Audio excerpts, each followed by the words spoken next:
करेंगे, इधर देखो सारे बच्चे, आज हम बात करेंगे जो पत्ती हम पढ़े थे लीफ, उस लीफ में जो अनुपण यानी स्टूपल्स क्या होती है उसके बारे में बात करेंगे। सिरा विन्यास जो होता है उसके हम बारे में बात करेंगे। इसके अलावा जो पत्ती के रूपांतरण होते हैं, जैसे हमने जड़ के रूपांतरण, तने के रूपांतरण पढ़े हैं, वैसे हम पत्ती के भी रूपांतरण पढ़ेंगे। तो सबसे पहले हम बात करेंगे अनुपण क्या होती है, ठीक है। उससे क्वेश्चन आया हुआ था, और क्या क्वेश्चन आया हुआ था आपको बता दें हम, ठीक है। अनुपण,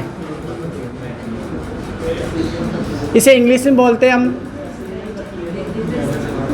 स्टीपल्स। अब देखो क्या होती है, ध्यान से हम देखें, एक पत्ती की एक संरचना हम देखें। जैसे शाखा पर पत्ती,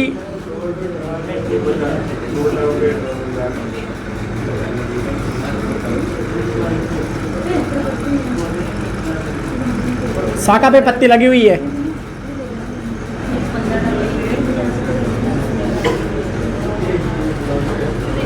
ठीक है।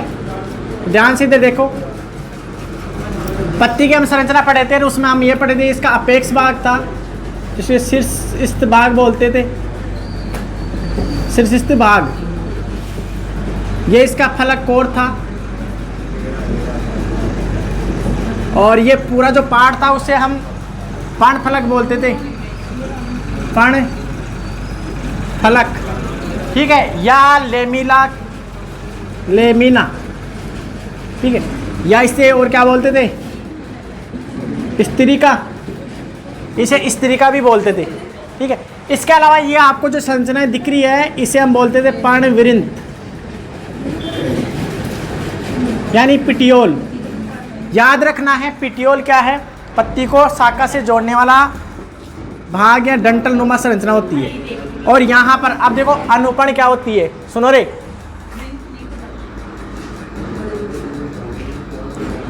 इस पर्णवृंत का आधारी भाग फूला हुआ होता है जिसे हम क्या बोलते हैं, पर्णाधार यानी लीफ बेस, पर्णाधार बोलते हैं यानी लीफ बेस बोलते हैं। ये क्वेश्चन आया हुआ है, आपको याद रखना है, डायरेक्ट यही पूछा था, ठीक है, कि पत्ती शाखा से जिस संरचना द्वारा जुड़ी होती है उसे हम क्या कहते हैं, क्या कहते हैं उसे, पिटियोल। याद रखना। ऐसे अगर पुष्प के अंदर भी होता है, आप जानते हैं पुष्प के अंदर भी होता है, जैसे कोई पुष्प हो, शाखा पर पुष्प लगा होता है, तो ये मान लो ये पुष्प है जो भी, तो ये इसको क्या बोलते थे, पेडिसल, क्या बोलते थे, पेडिसल। जैसे पेडल मारते हैं ना, पेडल साइकिल के, तो इधर उधर होते रहते हैं पेडल, इसीलिए इसका नाम पड़ता है पेडिसल, ठीक है, पेडिसल, क्योंकि पुष्प को क्या करता है, इधर उधर मतलब परागण क्रिया के लिए जरूरी होता है, याद रखना है इसको। तो उसको गेट को बंद करके आ जाना।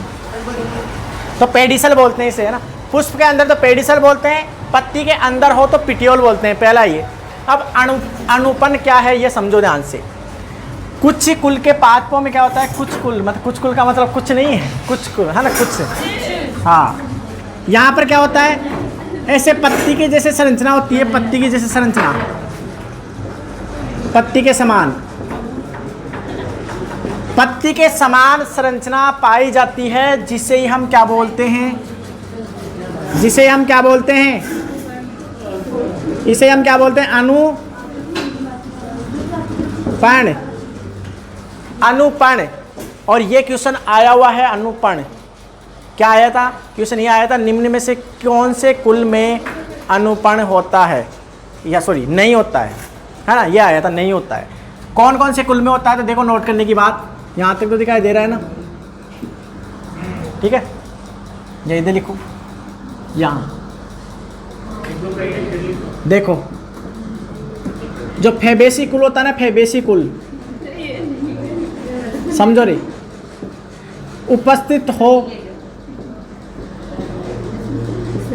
अगर अनुपण उपस्थित हो, क्या उपस्थित हो, अनुपण, तो उसे हम बोलते हैं अनुपण्णी, क्या बोलते हैं। ऐसे पेड़ पौधे जिनकी पत्तियों में क्या हो, ये पत्ती की जैसे संरचना इस पर्णाधार के पास जो स्थित होती है, ये पाई जाती है, तब तो हम क्या बोलेंगे, अनुपण्णी, ठीक है, उपस्थित हो। तो किन में होता है ये, फैबेसी कुल में आपको दिख जाएगा। और फैबेसी कुल को हम बोलते हैं दालों वाला कुल। कौन सा कुल, दालों वाला, दालों वाला, ठीक है, दालों वाला कुल। एक होता है, दिख रहा है ना यहाँ, एक होता है उपस्थित नहीं हो यानी अनुपस्थित हो, अनुपण, अनुपस्थित हो, तो उसे हम बोलते हैं अनुपण्णी यानी नॉन स्टूपल्स, जिसमें क्या नहीं हो, अनुपण नहीं हो, उसे हम बोलेंगे अन शब्द लगा दिया, यानी नहीं होना, एब्सेंट होना, ठीक है, अनुपण्णी। ऐसे कुल में ये क्वेश्चन आया हुआ था और उसके कुल हैं, एक तो सोलेनेसी, सोलेनेसी, और एक था लिलियसी। एक तो सोलेनेसी और एक क्या था, लिलियसी, लिलियसी। ये क्वेश्चन आया था सोलेनेसी, उसमें ऑप्शन दे रखा था, निम्न में से किसमें अनुपण नहीं होता है, स्टूपल्स, इंग्लिश याद रखना है, स्टूपल्स नहीं होता है। एक तो सोलेनेसी कुल में नहीं होता है, एक लिलियसी कुल में नहीं होता है। बाकी पत्ती की संरचना हमने पढ़ ली थी, ये अनुपण के बारे में नहीं लिखा था, तो इसकी परिभाषा लिख लो आप और इसे नोट कर लो। तो परिभाषा में लिख देता हूँ, नोट कर लो। इसकी परिभाषा क्या है, लिख लो इसको, है ना, ये सारी बातें ये लिख लो, ये तो आप लिख ही लिए थे, ये लिख लो बस, है ना, ये तो आप लिख लिए थे ना कल, ये नोट कर लो और इसकी परिभाषा लिख लो। परिभाषा लिख लो पहले, पन्नादार के पास या पन्नादार के ऊपर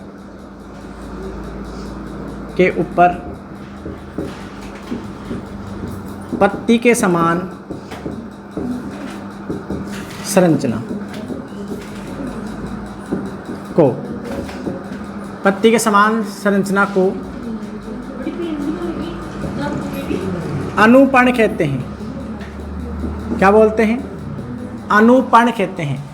पन्नादार के ऊपर या पन्नादार के पास पत्ती के समान संरचना को अनुपण कहा जाता है। और फिर ये आप ये लिख लेना, उपस्थित हो तो अनुपण्णी फैबेसी कुल, अनुपण्णी जिनमें नहीं हो, जैसे लिलियसी और सोलिनेसी कुल में नहीं पाई जाती। नोट करें।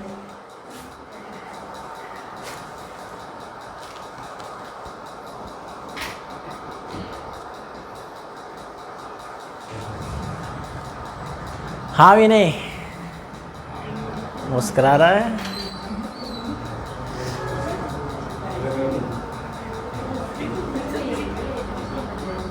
ये 2 क्वेश्चन आ गए, यहाँ से देखो 2 क्वेश्चन कवर हो गए। आजकल बताऊँ क्या हो रहा है, आजकल जेट में इस मॉर्फोलॉजी वाले से क्वेश्चन देने लग गए। सुन लेना ध्यान से, पहले नहीं आते थे इनसे ज़्यादा क्वेश्चन, ठीक है। अब मॉर्फोलॉजी से इन चैप्टरों से क्वेश्चन देने लग गए। पहले कोई एक आ जाता था, नहीं भी आता था, आजकल इनसे क्वेश्चन आता ही है, 1-2 दे ही देते हैं इनसे। तो सिंपल सा क्वेश्चन पूछा था, पिटियोल पूछ लिया बस, पिटियोल कहते हैं। और पुष्प की बात करें तो पेडिसल बोल देंगे, जिसे क्या बोलते हैं, पेडिसल, है ना, यानी पुष्प विरिंत। अगर पुष्प के अंदर हो तो पुष्प विरिंत बोल देंगे। विरिंत का मतलब होता है डंठल जैसी संरचना। और ये भी पूछ चुका है, ये क्वेश्चन भी, अनुपण नहीं होता कौन से कुल में, ये भी आया हुआ है, सोलेनेसी कुल लिख रखा था वहाँ। तो ऐसे ना पुराने क्वेश्चनों को आप देखोगे, चाहे कौन सा भी एग्ज़ाम हो, चाहे जेट हो, नीट हो, ICR हो, कौन से भी पुराने क्वेश्चनों को देखने से अंदाज़ होता है कि क्वेश्चन किस प्रकार से आते हैं, क्या आंसर आएगा।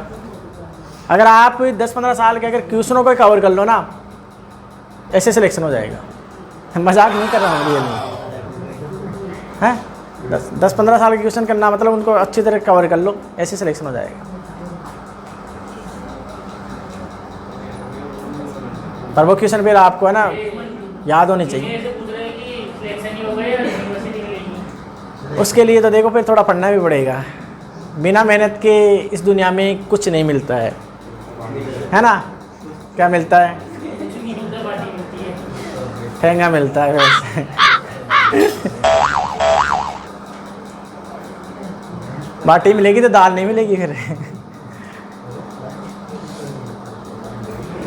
तो अपनी आदत डालो। लिख लिए कि ये समझ में आ गया, ये समझ में आ गया। तो यहाँ से एक टॉपिक, छोटा सा टॉपिक और बता दें, है ना, इसी से, है ना।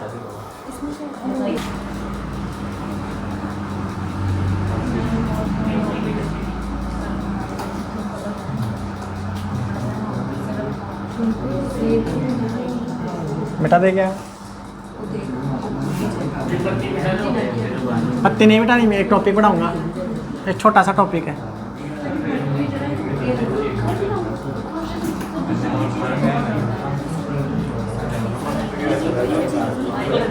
सुनो, एक नया टॉपिक लिखो, पत्ती का चल रहा है पर वो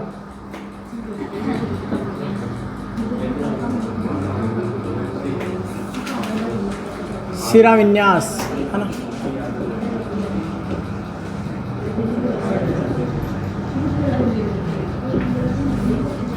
है ना, पर्ण सिरा विन्यास भी बोल सकते हैं। पर्ण सिरा विन्यास, जहाँ भी बात होती है विन्यास की, मतलब व्यवस्था क्रम की बात होती है। विन्यास शब्द का अर्थ क्या होता है? अरे विन्यास का अर्थ क्या होता है? व्यवस्थित कर्म। पत्ती का सिराओं, जो सिराएं होती हैं उनका विन्यास, ठीक है। तो इसका मतलब है वेनेशन ऑफ लीफ, इंग्लिश में क्या बोलते हैं? Venation of leaf.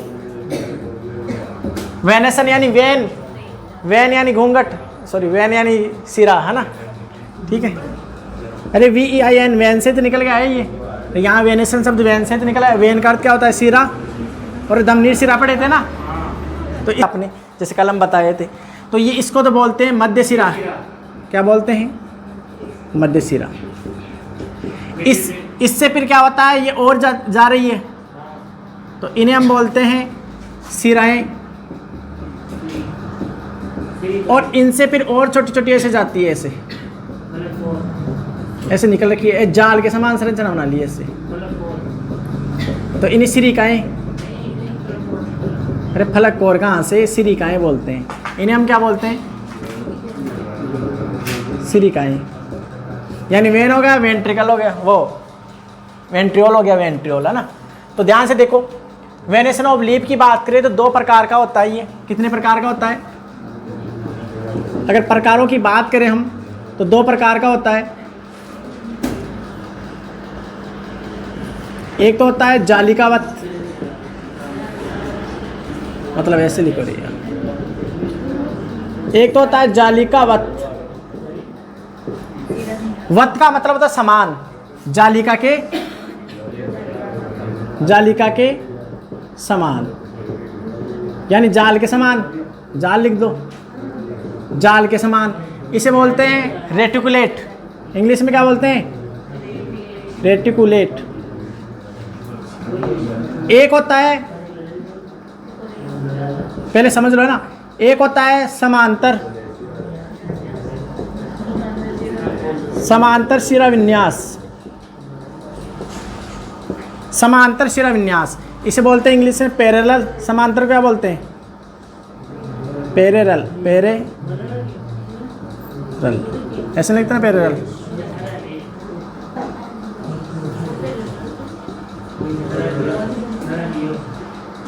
ऐसे लिखते हैं ना, पैरेलल, समांतर, ठीक है। देखो अब ध्यान से क्या होता है, यहाँ पर आप देखोगे ये मध्य सिरा जा रही है, ये सिराएं जा रही है, छोटी छोटी और सिरिकाएं जा रही है। तो ये इनका एक है जाल के रूप में क्या है, अनियमित होकर एक जाल के जैसी संरचना बना ली है। तो यहाँ पर क्या है, नियमित नहीं है, मतलब कोई किधर जा रही है, कोई किधर जा रही है। जैसे आप जितने भी द्विबीजपत्री पौधे, जैसे दाल वाले कुल देख लो, फैबेसी कुल देख लो आप, है ना। सबसे डायरेक्ट याद रखना है तो फैबेसी कुल देख लो ना, मतलब यहाँ पर लिख दो ना, आप द्विबीजपत्री लिख दो ना, सिंपल सा तरीका है। जालिकावत शिरा विन्यास का मतलब क्या होगा? जब सिराएं अनियमित रूप से जाल के समान संरचनाएं बनाती है, उसे जालिकावत शिरा विन्यास बोलते हैं। जैसे द्विबीजपत्री यानी डाइकोट, जैसे दाल में देख लो आप, सहतूत होता है, उसकी पत्ती देख लो, ऐसे दिखाई देती है ना। अब आज गेहूं के लेके आओ, गेहूं की, जवार की, उनमें देखोगे तो आपको ऐसे दिखाई नहीं देगा, आपको कुछ अलग दिखाई देगा, ठीक है। तो यहाँ बना देता हूँ मैं, जैसे आप गेहूं की मान लो, गेहूं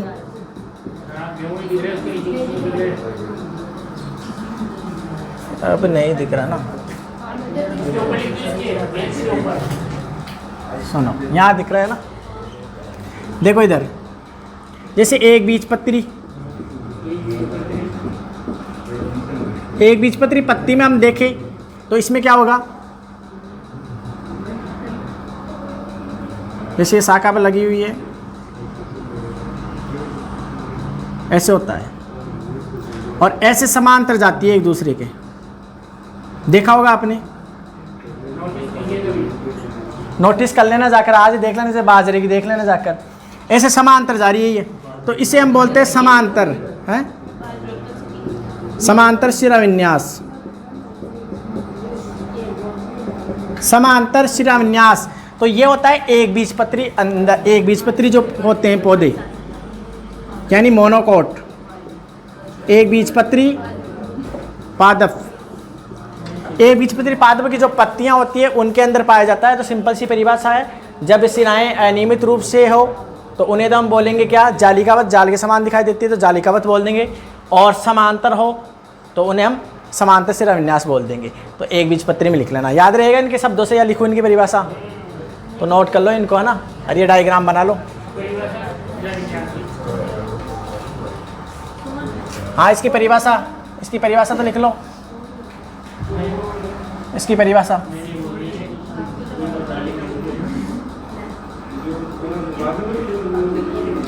ये जो संरचना होती है उसको हम बोलते हैं पर्णफलक।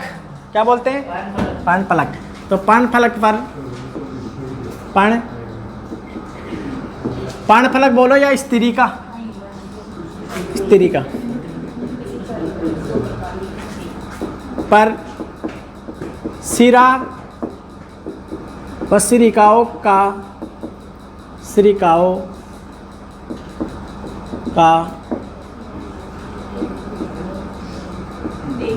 व्यवस्था क्रम।